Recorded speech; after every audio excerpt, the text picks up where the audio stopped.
Bien, bonjour à tous et à toutes. Écoutez, il va être exercice particulier de travailler sur une loi de finances en webinaire. En préambule, deux choses. La première, c'est qu'on a une loi de finances mais ça fait déjà quelques années maintenant qu'on a des lois de finances qui sont pas aussi juteuses de substance que ce qu'on pouvait avoir par le passé. Donc il y a beaucoup de petites mécaniques, mais il n'y a pas de grande révolution sur la loi de finances de cette année. On va traiter un petit peu en vernis ce qu'on a identifié comme étant les mesures majeures de cette loi de finances.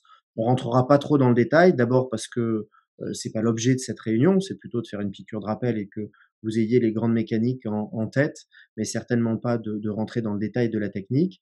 Et puis de vous inviter à vous rapprocher naturellement de vos conseils pour en parler, qui seront bien mieux à même de vous répondre sur des points plus spécifiques. Entendu? Alors on attaque le sommaire de euh, ce webinaire d'aujourd'hui. On l'a scindé en quatre petits volets.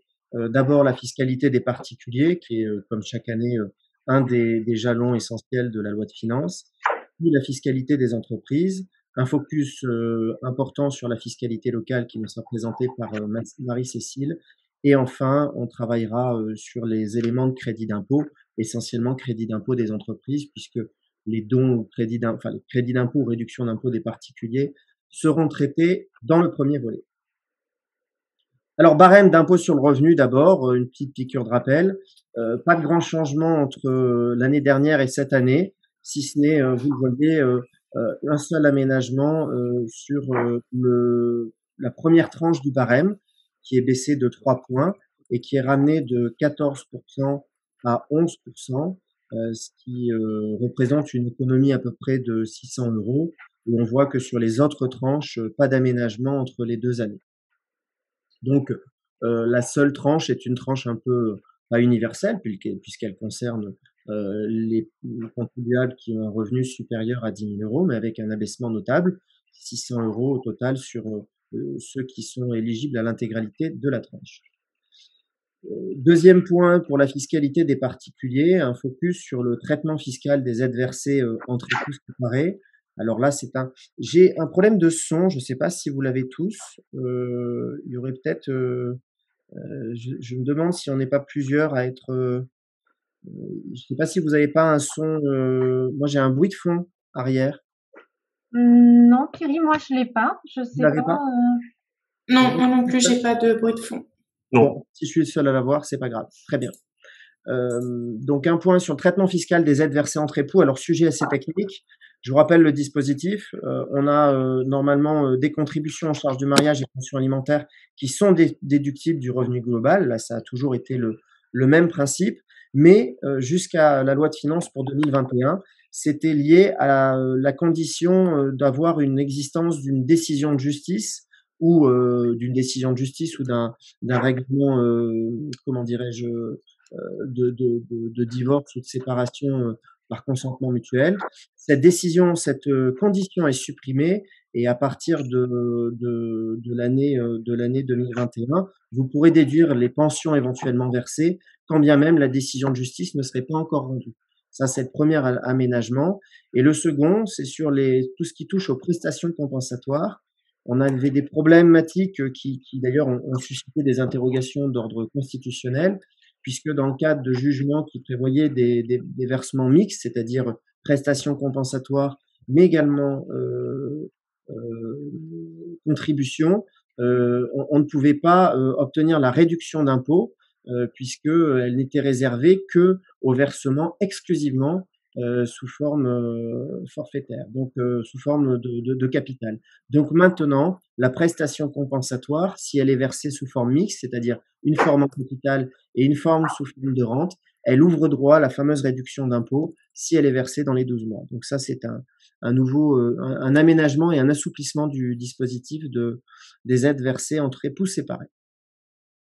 Vient ensuite un petit focus sur l'exonération des heures supplémentaires, pour vous dire que le plafond des 5 000 euros a été augmenté à 7 500 euros uniquement pour les heures effectuées pendant la période d'état d'urgence, c'est-à-dire entre mars et juillet 2020. Donc, si vous avez des salariés ou si vous-même avez effectué des heures supplémentaires sur cette période, le plafond qui était normalement de 5 000 € par an est porté à 7 500 €, mais uniquement sur cette période-là. Réduction d'impôts et de dons. Pour dons, pardon, je rappelle, j'ai souhaité rappeler quand même la mécanique des réductions d'impôts pour dons effectués auprès des organismes agréés entre guillemets. Il doit s'agir d'organismes d'intérêt général, de fondations ou d'associations qui présentent un caractère philanthropique, éducatif, scientifique, social, donc c'est les fameuses associations d'intérêt général, et les établissements d'enseignement supérieur. Les fondations de patrimoine, on est sur la notion beaucoup plus culturelle, sont également éligibles au dispositif. L'aménagement de cette loi de finances a été de porter à 1 000 € le plafond et de l'étendre, à une nouvelle catégorie d'organismes qui sont les organismes en faveur de victimes de violences domestiques, qui est donc un nouveau comment dirais-je, un nouveau pilier dans l'écosystème de ces organismes d'aide aux personnes en difficulté, et qui donc ouvre droit, je le rappelle, à un crédit d'impôt une réduction d'impôt pardon de 75% dans la limite de 1 000 € en 2020, alors que nous avions que 546 € en 2019. Pour les autres organismes, il y a bien sûr toujours le mécanisme de réduction d'impôt qui s'applique, mais qui ne s'applique que dans la limite de 66% des sommes versées et retenues elles-mêmes dans la limite de 20% du revenu imposable. Il faut me dire si je vais trop vite, il y a des modérateurs, je vous laisse communiquer. Je veux pas rentrer trop dans le détail sur ces sujets. Encore une fois, l'idée est de vous donner les grands principes et les éléments fondateurs de cette loi de finances. Crédit d'impôt pour installation de systèmes de recharge. Alors là, on est sur des petits dispositifs, mais qui, par contre, de mon point de vue, peuvent concerner de plus en plus de contribuables. Il est donc rappelé qu'un nouveau crédit d'impôt a été mis en place qui alloue 75% de la dépense pour pose de système de recharge de véhicules électriques dans sa, pardon, je suis allé trop vite, hop, dans sa résidence principale ou dans une seule résidence secondaire. Bon, petit dispositif qui doit être connu de tous parce qu'à mon avis, ça va concerner potentiellement de plus en plus de monde.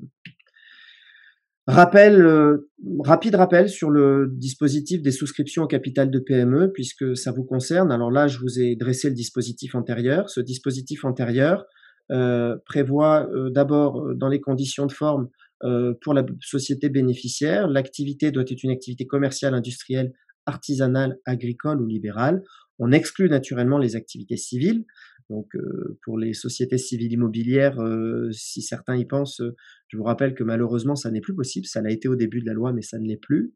Ça doit correspondre à une phase de développement de la société, c'est-à-dire que sont concernées les sociétés qui ont moins de 7 ans et qui sont en phase de démarrage, d'amorçage ou d'expansion, mais pas d'essaimage. On évite en fait de créer une société qui correspond à une reprise. En tout cas, une société qui reprendrait un fonds de commerce ne serait pas éligible à cette en théorie en tout cas, ou ce qui serait créé par rapport de fonds de commerce ne serait pas éligible à ce dispositif. La nature des actifs de la société, il y a une petite exclusion de tout ce qui peut concerner des sociétés qui sont considérées comme n'ayant pas un objet social, mais plutôt un objet patrimonial, raison pour laquelle les métaux précieux, œuvres d'art, objets de collection d'antiquités sont expressément exclus. Et les formes de société, bien toutes les sociétés qui répondent à la condition de PME au sens communautaire et qui doivent avoir, dans les 2 premières années, si ma mémoire est bonne, de leur constitution, créé au moins 2 emplois imposables à l'impôt sur les sociétés. Donc un rapide focus pour que vous ayez en tête le champ d'application de ce dispositif pour les conditions d'éligibilité de la société qui fait l'objet de l'augmentation de capital ou de la souscription au capital. Et je vous rappelle donc que la loi de finances, à compter du 10 août 2020, permet de bénéficier de 25% de réduction d'impôt au titre de la souscription au capital de PME. On passe ensuite à un rappel sur la réduction Pinel, que vous connaissez tous, alors tous et toutes. Je rappelle que maintenant, ça fait des années, des décennies même, que le législateur tente de soutenir le secteur du bâtiment avec des dispositifs d'incitation fiscale pour permettre aux contribuables qui cherchent une économie ou en tout cas une optimisation de leur fiscalité d'avoir une incitation favorable à investir dans l'immobilier. On arrive à la fin maintenant du programme Pinel qui a déjà quelques années. Donc la loi de finances rappelle que le dispositif est prorogé jusqu'en 2024, mais on voit bien que c'est une mort annoncée avec une suppression programmée en sifflet, puisqu'on voit la baisse des dispositifs de réduction d'impôts selon les engagements de location qui sont pris, qui passent de 12 à 9% à l'horizon 2024, lorsqu'on prend l'engagement de 6 ans, et de 18 à 12% pour 9 ans, et enfin de 21 à 14% pour 12 ans. Je ne rentre pas dans le détail de ce dispositif, puisqu'il n'y a rien qui est changé dans les grands fondements de ce dispositif. C'est simplement le rappel que ce dispositif est prorogé jusqu'à 2024, mais avec sa mort annoncée et une sortie en sifflet. Taux réduit des PME, petit aménagement. Alors on passe sur le deuxième volet qui concerne la fiscalité des entreprises, qui va là aussi vous intéresser. Sur la fiscalité des entreprises, pas grande modification non plus. Je rappelle que les éléments majeurs qui ont touché les lois de finances précédentes sont un abaissement progressif du taux d'impôt sur les sociétés, qui était, je rappelle, de 33% jusqu'en 2017, si ma mémoire est bonne, et qui va être petit à petit réduit jusqu'à 25% à l'horizon 2023, avec une sortie progressive alors pour les PME essentiellement, puisque pour les grandes entreprises, je rappelle que les taux d'impôt demeurent élevés en tranche marginale, mais pour les PME, il y a une volonté assez marquée du législateur d'abaisser le taux d'érosion fiscale qui touche les bénéfices des PME. Alors on a un dispositif qui est aménagé cette année sur le taux réduit, puisque je vous rappelle que comme à l'impôt sur le revenu, il y a un système de tranche marginale d'impôt sur les PME. Jusqu'à 38 000 euros d'impôt sur les bénéfices, on paye 15% d'impôt sur les sociétés, puis aujourd'hui 26,5 au-delà. Il y avait un plafond de 75 000 euros qui est progressivement supprimé. Et là, c'est ce taux réduit qui touche les 38 000 premiers euros de bénéfices qui est élargi aux entreprises qui font plus de 10 millions, plus de 7 millions d'euros de chiffre d'affaires jusqu'à 10 millions d'euros de chiffre d'affaires. On rappelait que ce taux réduit jusqu'à présent était éligible aux entreprises, c'est ce que je vous ai mis ici, qui avaient un chiffre d'affaires inférieur à 7,6 millions, un capital entièrement libéré, qui devait être indépendante au sens communautaire du terme, puisqu'elle devait être détenue par au moins 75% par des personnes physiques directement ou indirectement, c'est-à-dire par des personnes physiques ou par des sociétés qui elles-mêmes répondent à cette condition de PME au sens communautaire, c'est-à-dire qui ont un chiffre d'affaires inférieur à 7,6 millions. En tout état de cause, le dispositif est étendu aux entreprises qui seront entre 7,6 millions et 10 millions d'euros de chiffre d'affaires à compter du 1er janvier 2021. C'est une économie d'environ 6 000 euros par an. Donc pour ceux et celles qui auraient un chiffre d'affaires supérieur à 7,6 millions, le cadeau fiscal représente environ 6 000 euros par an, sous réserve de respecter un chiffre d'affaires inférieur à 10 millions. Deuxième focus, un focus sur le remboursement anticipé des créances de carry-back. Alors, créances de carry-back, c'est très technique, je ne vais pas rentrer dans le détail. L'idée est de reporter les déficits en arrière, c'est-à-dire je fais en 2020 une perte comptable, une perte fiscale également, et j'avais en 2019 au contraire un bénéfice qui avait fait que j'avais payé par exemple 30 000 euros d'impôt sur les sociétés. Eh bien, je vais en 2020 constater que j'impute ma perte, par exemple, qui me donne droit à un déficit qui pourrait donner lieu à un impôt négatif de 10 000 euros. Eh bien, je l'enregistre dans ma comptabilité et je constate une créance sur le trésor en lui disant, certes, en 2019, j'ai payé 30 000 euros, mais en 2020, compte tenu de mes pertes, si j'avais cumulé mon bénéfice de 2019 et de 2020, pour faire simple, je n'aurais dû payer que 20 000 euros. Et donc, j'ai une créance sur le législateur de 10 000 euros qui correspond à un espèce d'impôt différé actif, c'est-à-dire une créance d'impôt, puisque ma perte génère une forme de créance sur le législateur. Cette créance, je la rappelle, elle n'est pas remboursable, elle est potentiellement mobilisable, mais elle n'est pas remboursable, sauf après un délai de 5 ans, c'est-à-dire quand on a, purgé 5 années, on peut demander à l'administration fiscale de, rembourser cette créance. À défaut, elle est reportable sur un impôt, qu'on aurait à payer potentiellement les années suivantes en cas de réalisation des bénéfices. Le remboursement anticipé de la créance, le remboursement immédiat et anticipé de la créance de carry-back était aujourd'hui possible exclusivement pour les entreprises en difficulté, c'est-à-dire celles qui sont sous le coup d'une procédure collective, de redressement judiciaire, par exemple, mais pas pour celles qui étaient en conciliation. Et le législateur a apporté une petite douceur en disant si vous êtes dans une, donc vous ne serez pas encore dans un dispositif d'entreprise en difficulté, mais en conciliation, on vous autorise de bénéficier, je suis peut-être allé un peu vite, on vous autorise de bénéficier du dispositif de remboursement immédiat des créances de carry-back. Entendu? Alors, petit rappel sur la fiscalité des entreprises, on a une exonération des aides Covid, les fameuses aides Covid dont le législateur et surtout les médias ont beaucoup parlé. Je rappelle que la volonté délibérée de Bercy est d'avoir une totale neutralité fiscale et sociale de ces aides, donc elles ne sont ni soumises à cotisation, ni soumises à l'impôt sur le revenu, sur l'ensemble du panel d'aides. Alors là, selon vos activités, vos métiers, vous n'avez pas tous les mêmes dispositifs. Il y a des métiers qui ont eu des extensions d'allocation du législateur, mais en tout cas, l'ensemble de ce panel d'aides demeure exonéré d'impôts, ou là je vais trop vite, avec un rappel, c'est qu'elles sont exonérées quelle que soit la forme juridique, et pour les exercices clos à compter du 21 mai 2021, puisque c'était à partir de ces aides à partir de cette date que les aides ont été communiquées et acquises. Je continue. Un petit rappel pour ceux qui sont indépendants. Donc là, on rappelle sur les organismes de gestion, les fameuses associations de gestion. Ces associations de gestion ne concernent que les entrepreneurs individuels. Dès lors qu'on est sous forme sociétale, on est exclu de ces dispositifs-là. Mais que lorsque l'on est entrepreneur individuel, il y a un vieux dispositif qui prévoit que vous avez l'obligation d'être adhérent d'une association de gestion qui vérifie que votre comptabilité est correctement tenue, ou en tout cas répond à un minimum comment dirais-je, de légalité. Et à défaut d'être adhérent à ces associations, vous avez une majoration de 25% de votre bénéfice. Je fais 100 de bénéfices, je suis adhérent à une association de gestion, mon bénéfice est imposable à hauteur de 100. Je ne suis pas adhérent à une association, mon bénéfice est imposable à hauteur de 125.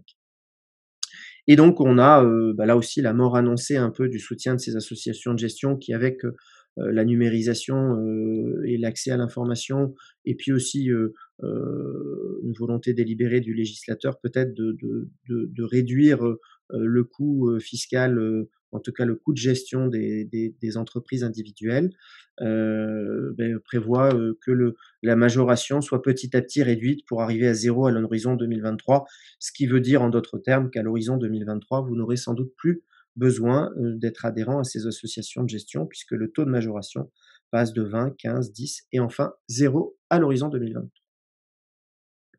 Je continue sur un sujet très technique, pour lesquels je ne pourrais pas faire plus que de faire un très léger vernis, parce que là, on est vraiment dans la technique comptable. En dehors des François Pignon, je pense ne pas toucher grand monde aujourd'hui.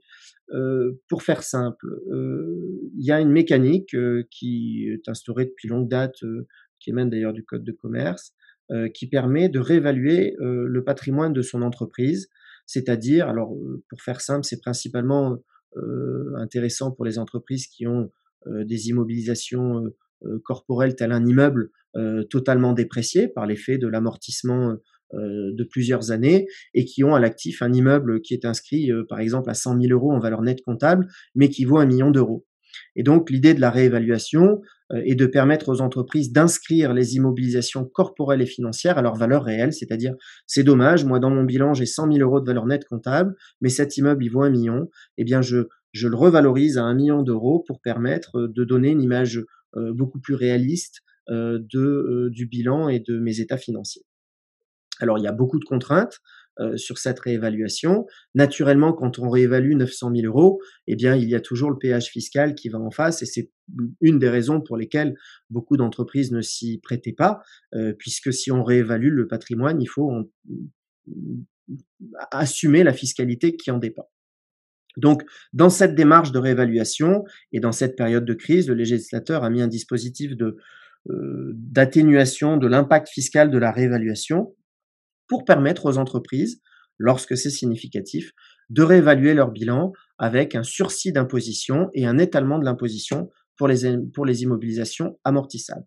Donc cette mesure s'opère à compter du 31 décembre 2020 jusqu'au 31 décembre 2022, donc la fenêtre de tir est faible. Et je rappelle 3 choses. La première, c'est que si vous engagez dans une démarche de réévaluation, elle doit toucher l'intégralité de vos immobilisations corporelles et financières. Ça veut dire qu'on ne peut pas réévaluer l'immeuble sans réévaluer la voiture qui fait aussi partie du patrimoine de l'entreprise, pour faire très simple. Sans réévaluer également potentiellement les titres de la filiale, s'il y a une filiale qui est dans le patrimoine de l'entreprise. Je rappelle qu'on exclut de la réévaluation les immobilisations incorporelles. Seules sont touchées les immobilisations corporelles et financières. Si on décide de réévaluer à l'image de l'exemple que je vous donnais, c'est-à-dire j'ai un immeuble qui valait 1 million, qui est en valeur nette comptable à 100 000 € à mon bilan, mais qui vaut 1 million d'euros. Je réévalue donc de 900 000 €.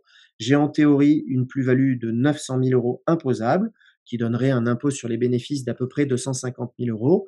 Le législateur permet, sur option, l'étalement, et c'est la nouveauté, l'étalement de cette imposition sur jusqu'à 15 ans de mémoire. Par ailleurs, elle permet un sursis d'imposition sur des éléments non amortissables, tels par exemple des immobilisations financières. J'ai ma filiale qui est au bilan pour 100 000 €. Elle vaut en réalité 1 million d'euros. Je les réévalue à hauteur d'1 million d'euros. Eh bien, je n'ai pas de taxation sur ces 900 000 € de plus-value, puisque j'ai un sursis d'imposition qui ne sera imposable que lorsque je vendrai les titres de ma filiale. Alors j'espère avoir été clair, c'est un sujet très technique, je ne peux pas l'avoir été intégralement, ce serait bien prétentieux. L'idée est plutôt d'attirer votre attention sur ce sujet qui peut être très structurant pour les adhérents, pour vous qui avez potentiellement, un petit délit de sale gueule pour être un peu vulgaire, sur votre bilan 2020 et qui pourriez trouver un intérêt pour revaloriser les capitaux propres puisque la réévaluation, l'écart de réévaluation, c'est-à-dire mes 900 000 €, si je reprends mon exemple de mon immeuble, il va aller dans mes capitaux propres. Donc ça peut être assez structurant et donc je pense que c'était un sujet qui méritait d'être abordé. Mais surtout, il faut aller dans le détail auprès de vos conseils. Je continue pour vous faire une petite piqûre de rappel sur les opérations de cession-bail, le fameux leaseback. Donc la cession-bail est une opération par laquelle j'ai une société qui a son immeuble, qui se dit: «J'ai besoin de me refinancer pour trouver des capitaux et puis donner de la liquidité à mon entreprise pour compenser les effets de la perte liée à cette crise».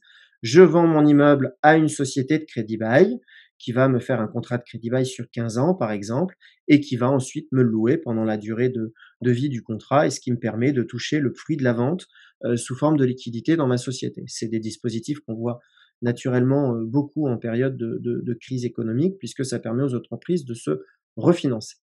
La difficulté que l'on a avec ces cessions, c'est que naturellement, il y a une petite douche fiscale, l'érosion fiscale étant liée à la plus-value de cession de l'immeuble, qui peut être assez confiscatoire, puisque si je reprends l'exemple que je vous donnais tout à l'heure, j'ai un immeuble qui vaut 100, que je vends 1 million, j'ai 900 de plus-value, eh bien potentiellement, il faut payer l'impôt sur la plus-value, et donc ça va éroder de manière significative ce qu'on récupère de ce prix de cession et qu'on va pas pouvoir réinvestir ou utiliser sur le besoin de liquidité de l'entreprise. Et donc le législateur a permis d'étaler la plus-value sur la durée du contrat.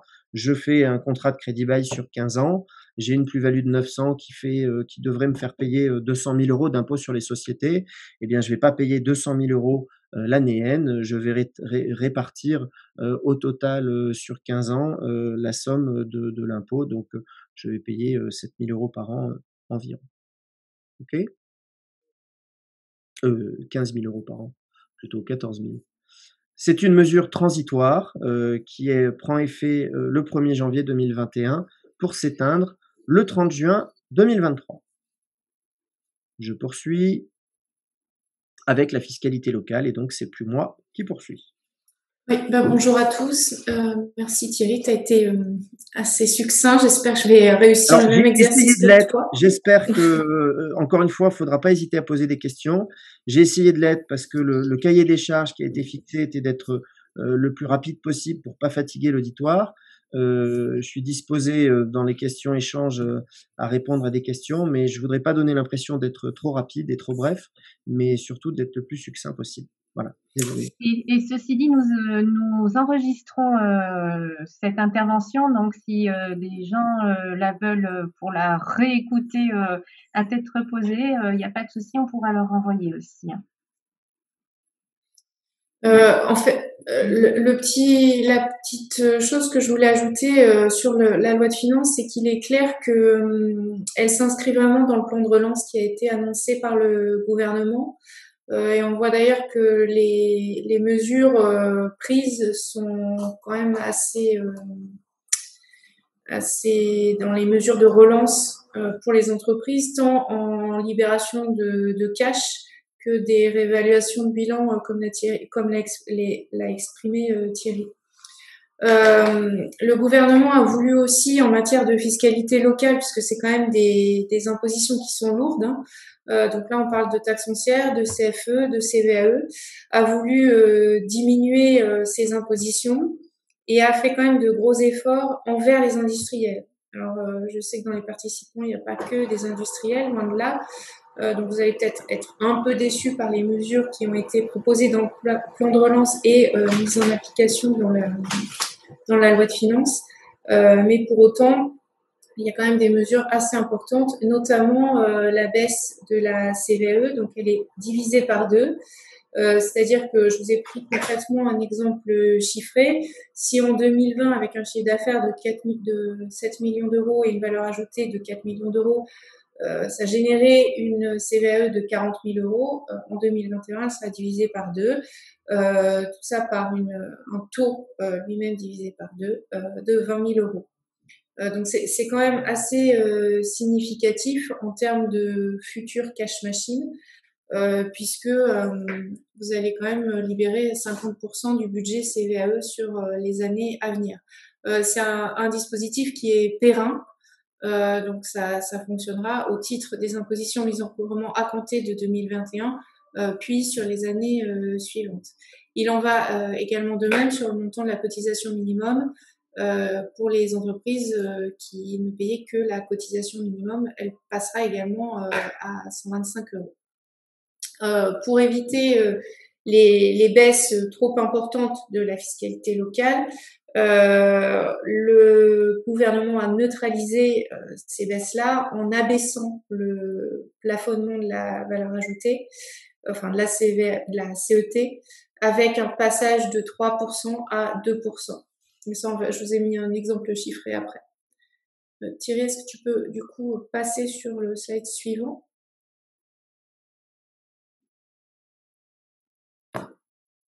Merci.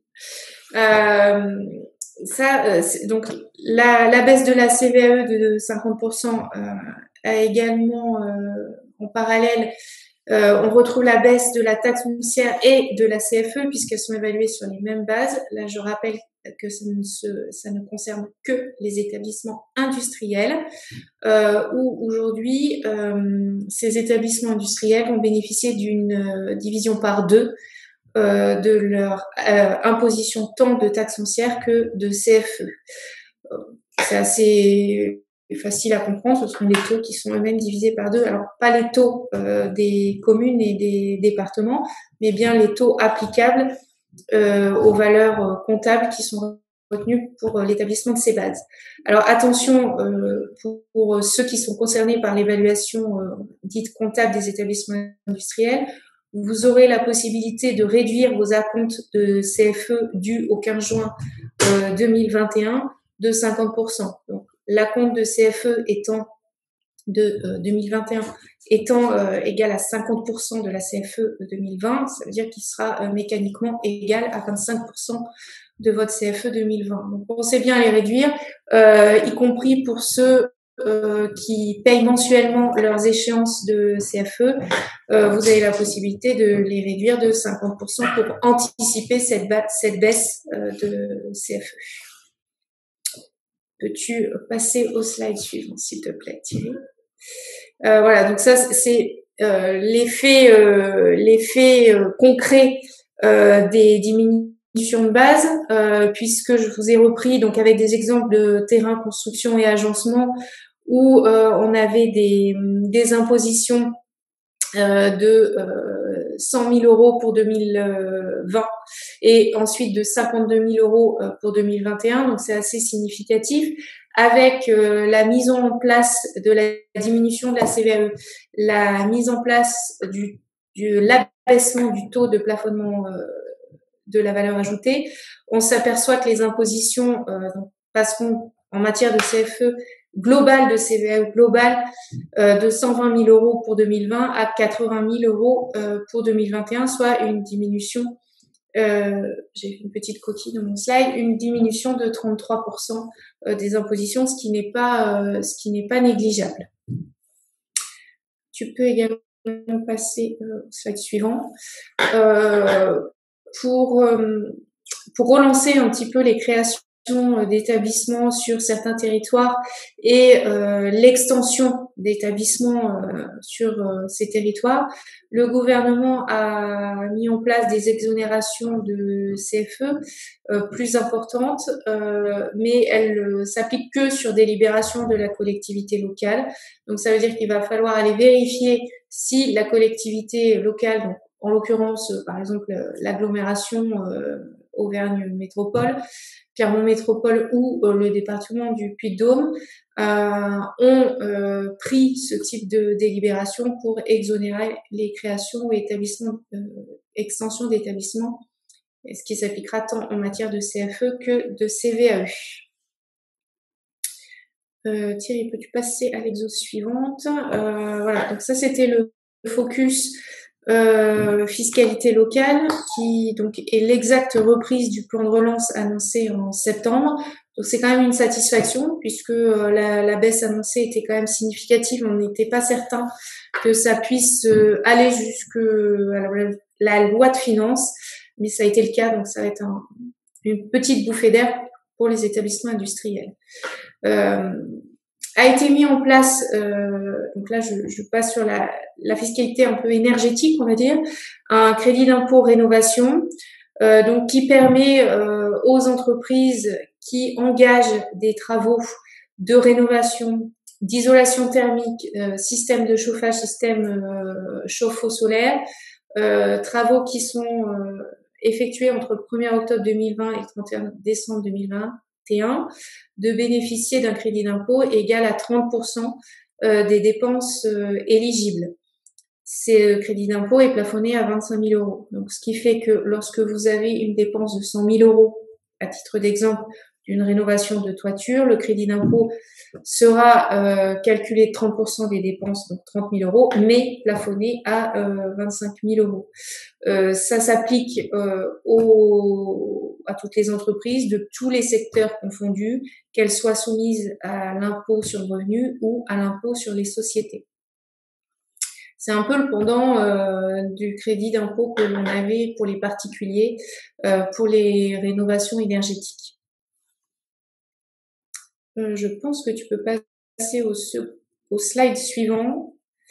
Est-ce que tu veux, Thierry, le commenter? C'est toi qui l'avais fait ou je passe après? T'as pas ton micro. Voilà. Oui, c'est quoi non, je vais prendre la main là-dessus. Enfin, on partage. Ouais, on partage. Allez, vas-y. Oui, alors deuxième dispositif de crédit d'impôt dont on a beaucoup entendu parler, la création d'un crédit d'impôt pour abandon de loyer. Pour faire simple et pour que vous compreniez bien, seuls les abandons de loyer du mois de novembre sont concernés. Donc ça, c'est un point important, je crois que peu connaissent et c'est quand même majeur. Ça représente d'ailleurs pas toujours beaucoup, c'est important de le dire. Quelle que soit la qualité du bailleur, l'abandon est accordé, donc doit être accordé jusqu'au 31 décembre 2021, donc il est encore temps de s'en occuper. Les locaux concernés sont les locaux faisant l'objet d'une interdiction d'accueil. Alors attendez, je vais faire comme ça, masquer, voilà. Local faisant l'objet d'une interdiction d'accueil au public au cours du mois de novembre 2020 ou sous le coup du décret du 31 mars 2020, c'est-à-dire ceux qui ont été effectivement fermés pendant cette période. Il est rappelé là-dedans que si vous le faites avec une forme de lien de dépendance, lien de dépendance familiale, c'est-à-dire entrepreneur qui loue les locaux à son papa ou sa maman, par exemple, on doit devoir justifier d'une difficulté de trésorerie pour pouvoir bénéficier du crédit d'impôt, et idem si le lien de dépendance se fait par l'intermédiaire d'une société interposée. Le crédit d'impôt est égal à 50%, pour rappel, du montant des loyers abandonnés. Je passe la slide puisque tu avais, et je te laisse la parole. Ouais, ça reprend effectivement ce que tu as dit, hein, où au final, quand on a lu, enfin je pense que tu as été comme moi, Thierry, quand on a lu le titre de ce crédit d'impôt, on s'est dit chouette. Et quand on est rentré dans le détail, on était un petit peu plus déçus, puisqu'effectivement c'est quand même très très restrictif, hein, puisque c'est un crédit d'impôt. La montagne a accouché d'une souris, ouais. Ouais, c'est ça, qui ne concerne donc que le mois de novembre 2020. Alors certes, ça veut dire que le bailleur va pouvoir accorder cette remise jusqu'au 31 décembre 2021, mais c'est qu'un mois, donc je suis pas sûre que ça libère un peu de cash, de trésorerie pour les locataires, mais bon, au moins ça mérite d'exister. Donc 50%, le bailleur, lui, va donc bénéficier d'un crédit d'impôt de 50% du loyer lorsque l'entreprise fermée a moins de 250 salariés. Ça veut dire qu'il prend au final, sur un loyer de 600 euros, c'est ce que je vous indiquais, il prend au final une charge nette de 300 euros, alors que l'entreprise, elle, va bénéficier d'une économie de 600 euros. Et puis après, on a des possibilités aussi pour les entreprises fermées de plus de 250 à 5000 salariés, où là, le crédit d'impôt est limité à 2/3 du loyer. C'est tout sur ce... Bon, au départ, on s'était dit, tiens, on va pouvoir le présenter comme un possible levier de négociation avec les bailleurs pour un abandon de loyer. Donc là, on se plaçait plutôt côté locataire. Oui, vous pouvez toujours dire à votre bailleur, bah, essayez de m'abandonner un loyer, c'est-à-dire je ne paye pas le mois de novembre parce que vous aurez un crédit d'impôt. Voilà, vous pouvez le tenter si effectivement vous avez besoin d'un peu de cash sur l'année qui arrive. Mais c'est pas énorme non plus, hein. C'est-à-dire que c'est qu'un seul mois de loyer, donc c'est pas ce qui va aider au quotidien. Et c'est pas réservé à toutes les entreprises. Ouais. Oui, voilà, c'est vraiment toutes les entreprises qui ont subi une fermeture administrative, réglementaire au mois de novembre. Je crois peut-être que c'est un premier acte et qu'on peut espérer peut-être un peu mieux, mais effectivement, tout le monde a été un peu déçu et s'attendait à l'annonce, avant que les textes paraissent, à l'annonce du gouvernement, s'attendait à un dispositif qui soit un peu plus incitatif. Finalement, il n'en est rien. Alors, c'est vrai, et je souligne, parce que moi je fais partie de la commission fiscale de la CPME, donc au niveau national, que c'est la commission fiscale qui a œuvré pour obtenir ce crédit d'impôt. Commission fiscale de la CPME, on avait demandé plus, mais on n'a obtenu que ça, y compris pour le crédit d'impôt rénovation qu'on vient de voir. C'est la CPME qui a permis l'accouchement de ces dispositions. Bravo. Je te rends la main. Ok. Petit point sur les autres crédits d'impôt, il reste pas grand-chose, mais une piqûre de rappel sur le crédit d'impôt recherche. Il y a, on le sait, au sein de la CPME, un certain nombre d'acteurs qui participent à l'activité inventive nationale pour leurs entreprises.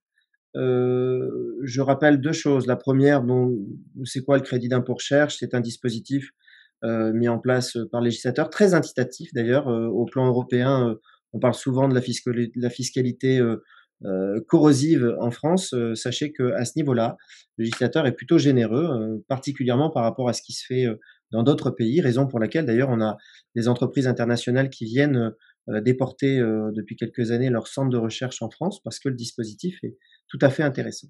Il permet d'avoir en quelques mots une allocation ou une aide à l'effort privé de recherche qui s'établit à environ 30% de l'activité inventive, c'est-à-dire sont pris dans les bases les salaires des chercheurs et les dotations aux amortissements du matériel qui est affecté à l'activité inventive, pour faire très simple.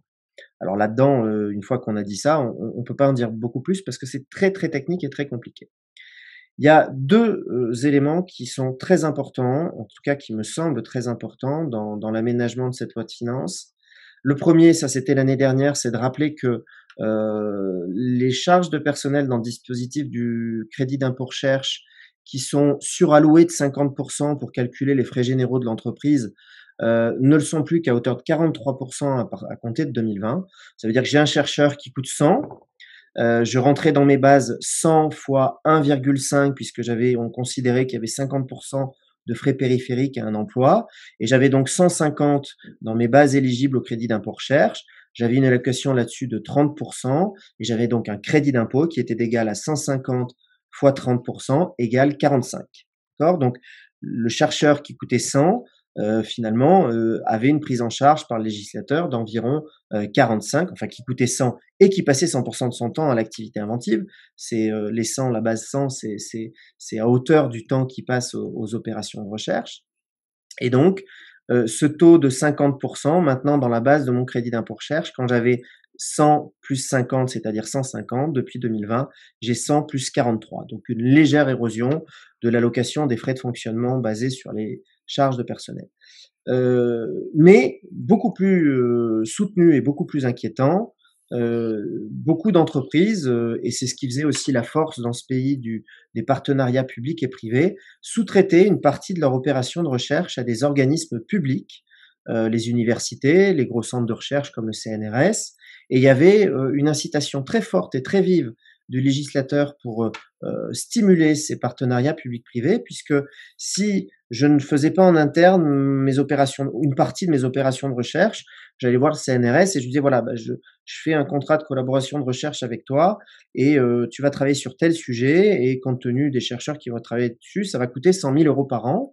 Eh bien, rentrer dans les bases du crédit d'impôt recherche 200, c'est-à-dire qu'il y avait un doublement de la dépense, et finalement un organisme de recherche public à qui on confiait une opération de recherche, si ça coûtait 100, il en revenait 60 sous forme de crédit d'impôt à l'entreprise privée. Ça veut dire que ça forcément ça maillait et ça stimulait de manière très importante ces partenariats de recherche entre les entreprises et les organismes publics. Et là, il y a quelque chose qui est très curieux, moi ça m'interpelle parce que la recherche publique a besoin de ces partenariats puisque ça représente quand même une partie de l'effort de R&D public qui est financé par l'investissement privé. Et là, arrêt annoncé à compter de 2022, ce qui veut dire que en 2020, j'ai mon organisme public, je lui confie 100, je récupère 60 de crédit d'impôt. En 2022, je lui confie 100, je ne récupère plus que 30. Alors ces 30 de perdus, vous allez me dire, oui, mais c'est pas seulement ça. C'est aussi beaucoup d'entreprises privées qui confiaient leurs opérations de recherche à des organismes publics parce qu'il y avait ce doublement des dépenses, qui risquent donc sans doute de ne plus leur confier, et ça va poser d'autres problématiques beaucoup plus structurelles et structurantes. Donc c'est un élément qui est important de porter à votre connaissance pour ceux qui font du crédit d'impôt recherche, parce qu'on se pose toujours la question quand on fait un peu de crédit d'impôt recherche de confier une partie de ses travaux aux universités ou aux organismes publics de recherche. Là, l'intérêt sera potentiellement moins important, donc sur votre stratégie d'activité inventive, ça n'est pas neutre. Voilà le focus crédit d'impôt recherche que je souhaitais porter à votre attention. Dernier focus rapide, je crois que c'est le dernier, la création, oh punaise, mais j'y arrive pas avec ma souris qui création d'un crédit d'impôt théâtre, volonté du législateur de soutenir l'activité culturelle. Je rappelle qu'il y a un crédit d'impôt qui a été mis en place à hauteur de 30 pour les PME et dans la limite de 750 000 € pardon, de plafond. Donc les dépenses concernées, c'est les dépenses engagées pour la création, l'exploitation et la numérisation des représentations théâtrales, prises en compte dans la limite de quand même 60 représentations, avec un crédit d'impôt pour les entreprises qui sont soumises, je rappelle, à l'impôt sur les sociétés et pour des spectacles présentant certaines caractéristiques. Je vous invite à vous rapprocher du dispositif si besoin.